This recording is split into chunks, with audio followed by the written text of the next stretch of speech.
Hi guys. Right. So should I like nice big? Oh, hang on. Is this better? Stop it. I'll make sure I'm not covering the mic. Okay. I'll just sit in the background and not say anything. Yes. Okay. This is where can I start talking now? There? Go ahead. Hi. This is so awkward. Just do your intro. Just happening plebs. So I played Golden Castle, Cinderella, Orcust, UK Nationals 2019. I finished X3-1. I feel like the deck is pretty good because if anyone was piloting this better than I did, they probably would have topped. So it wasn't terrible actually. It's 60 cards because I'm very biased with Orcust. It's probably not correct, but I don't like drawing all the engine requirements and stuff, so that's why I played 60, and I guess it's funny. It's mostly for memes. Suppose it is funny. Yeah, it is. Do you reckon you could cut anything like to make it look less than 60, or do you just 60 is the best 60? I considered 62 at some point, then I realized. Wait, what? I wanted more cards. I want more. Okay, So, we're gonna get this stuck is in. Here we the go. heart and soul of the deck. This is Golden Castle Stromberg. For any Duel Links players, you probably know what this is. Is that dueling? Yeah! I had no idea. That's mint. So basically, once per turn, you can special summon a Cinderella monster from your deck, and then you can't normal summon for that turn. That's probably why this isn't competitively viable, which is understandable. But What do you mean? so yeah, no normal summon, and also as a secondary effect, which everyone forgets, when a monster declares an attack, it's Mirror Force. So Shh! Don't tell them. a lot of people forget it, so I never actually go with Babel. I always set Crescendo first because this is another layer of protection, and I feel like Crescendo is just generally better anyway, even if you weren't playing this. But yeah, that's lets you go for it's a one-card mermaid, or you can go for a back row pop, and then any extender does the full mermaid. So it's really good going first and second. I generally think it's like decent. This is Glyph. This is basically Grave Capper, Grave Capper, Grave Keeper's Commander. So you can discard this and it adds Castle on summon. So 6 copies of Castle. Yeah. So you can In your discard 60 card deck to make it more consistent. So you discard it to add this, and also the other effect is on summon, he can pop a spell trap card. So Oh, what? Yeah. So, That's sick. yeah, I know. Right? So going second, if you draw a castle, you can castle for this guy, and then pop a card, and then extender, etc. So it helps you play to back row. But generally, if you go first, you go over this guy, and then you summon out Princess on the deck. So I played 2 copies of this. Princess on summon, she can special summon Pumpkin Carriage. Why is it spelt weird? Copyright, that's why. Oh, hey, what, the word princess? Cinderella. Yeah, but they can still call it princess. She's German, that's why. That's okay. At least Pumpkin Carriage wasn't copyrighted. So you activate our effect, you special this from deck as 1-card combo, or you can play the Iron Knight, Iron Hands instead, but I didn't play those because one of them is a complete garnet, whereas if you draw this, she can summon from hand as well. So if you draw it, you can still combo. It's not completely dead. Only 2, I felt like it was whatever. If you have another extender, you special her and then get this, and with the extender you make the mermaid, and she's level 4, so you can make Reader. So that comes up sometimes. So it just takes you straight to the ball in full combo. Straight to the ball. This is Hextrid. You can summon her from your deck going second. So you can pop a card, and then you get 2 attacks, and she gets 400 attack for each attack. Came up in time, actually, for the damage, and it's really good versus just back row stuff going second. It's just another way to bait. And I probably would cut her because I feel like Glyph kind of does the same thing because he pops back row. Does she just exclusively pop back row then? She can pop monsters or spells. Oh, okay. So it's a little bit better, but I don't think it justifies. Did you ever use it in the pot monster? Yeah. Played some 6 stars. It's kind of a contradiction with the field spell because you can't normal summon, but generally you don't go for her if you have it. You just go this straight to Corbane, etc. So there is ways to play around the normal summon restriction, but yeah, it was fine. At the very least, it's an extender, right? Yeah. So these are all the extenders we're getting into now. So that set rotation. This lets you go into the what's it called? Mystic Mine if you need it. So versus Salad and stuff, you Mystic Mine, you wait a turn for the Dweller to switch off, and you can also go for the Golden Castle, of course. The Terraforming, you go for Mine if you need it. You can go for the Golden Castle or the Trickstars.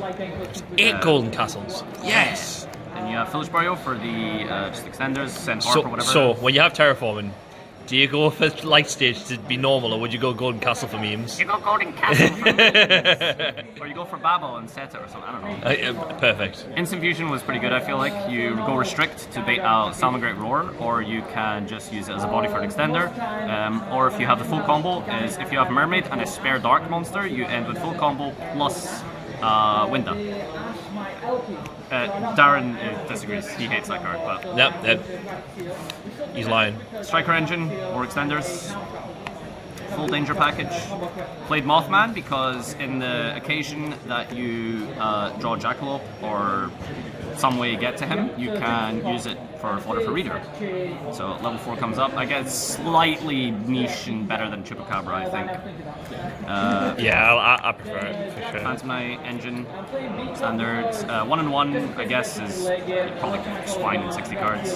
I think some people play 2 boots, maybe if you you maybe could have got away with 2 boots. Orca stuff's all pretty standard. I guess 3's normal as well, even in 40 cards. Yeah, you play 3 Harp and 40, I think.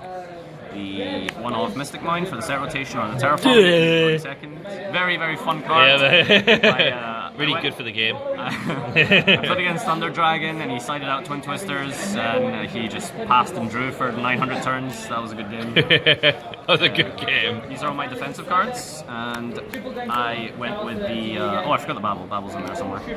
You just throw it. The Ego Booster, I think, is kind of not standard, but I really like it because I feel like this deck doesn't do anything if you don't resolve Mermaid. So the way to resolve Mermaid is to play lots of cards to help you resolve the Mermaid. And especially Twin Twister. Yeah. So these are all cool. And yeah, that's all the 60 cards. I think Ego Booster is a really cool idea. And for the extra deck, I played... That's 60 already, Christ.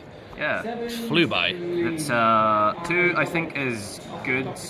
A lot of your games, you don't kind of just auto-win or like... Gets grindy, right? Yeah, it's pretty grindy, so it does come up. Like, if you get hand trap, you can usually, like, wait a turn and then try again. But yeah. Give us another go. You're not like Unicorn, like. I heard some people were cutting this. It's understandable. It didn't really come up for me. But he's, I guess, cuttable. I don't know. I made it once all weekend. Your Galatea gets cherries, bro. It puts it all back. There you go. Yeah. 2? What the fuck? Yeah, extra deck is kind of tight, I guess, but I don't know. It's probably correct to play 3. But however, over her, I would probably, instead of the third one, I'd definitely go for the second Ningirsu. I only play one Ningirsu. Oh my god, that's madness. It never came up for me, but... Oh, that's good if it didn't come up yet, sure. But people like scooping, like, when you comboed, so I guess it didn't come up. Pretty much. I bet when it got grindy it was a bit weird, but you can summon it with Skeleton, I guess. And you can put it back with Galatea. Yeah, exactly. Like, usually you can recycle it, so I don't feel like it was necessary to go for more. Instant Fusion targets. The Reader, Boral Sword. Don't know how necessary Boral Sword is. Maybe it's cuttable, I don't know. This is important because you link it with the Phantom Knight Trap. Did I include that? I feel like we missed that. It's in there somewhere. No, it was there. Okay, the Phantom Knight Trap is a non-effect monster, so it's important that you go into this. So Boral Sword, who needs effect monsters, so you can't use it with just the Phantom Knight Trap. That's why that's relevant. So that's 15 there, and the side deck, Dark Bribes. The only card I side going first is Dark Bribe for Twister, just a direct side. Obviously in 60 cards you don't really see often. It wasn't great. I was expecting more evenly matched is really the logic behind it. So you have this plus Crescendo. UK nuts meta. Yeah, pretty much. It's probably cuttable for something better. The other cards I pretty much, they come in against almost every matchup. The 2 Mystic Mines, just copy 2 and 3 versus combo Thunder Dragon Salad. A Shadal Engine versus Salad Thunder Dragon. These usually all come in together. And then on top of that, versus the Mirror, these all come in, and this as well. So there's a lot of like this stuff you can. Oh, and versus Thunder Dragon, these usually are swapped out for. Sorry, not the Lancias. I don't think I put in the Shadals versus Thunder Dragon. I don't know. I played the only one. Whatever. And the final card is Black Garden. Black Garden is for Sky Striker. So they, one of my opponents set like 5 cards, like Shark Cannons, Widow Anchors, and you just summon a danger, and it gives them a token. And now they can't like activate anything. So it's really, really good. Yeah. Black Garden's amazing. So yeah, I think that's everything all together. 15, 15, 16. I really am sorry for playing really badly on stream, but I would like to give a big thank you to Christoph. Christoph basically came up with the idea with this deck. He helped me tune this and told me all the ratios that I should be playing, and yeah, so it was all credit to him. This was all his idea. I was just fortunate enough to be able to come here and play it. I feel like if I did play better, I think this deck could have taught, because I do believe it's like generally good. So if you are looking for like a meta deck with like a bit of like funny stuff, I guess this is kind of interesting instead of playing like the standard things, and I guess that's kind of what I like to do. But yeah, any questions, just leave them in the comment section. I'll be doing a full discussion on Twitch tomorrow night, I guess, by the time you watch this. Thanks for watching, comment, like, subscribe. See you next time.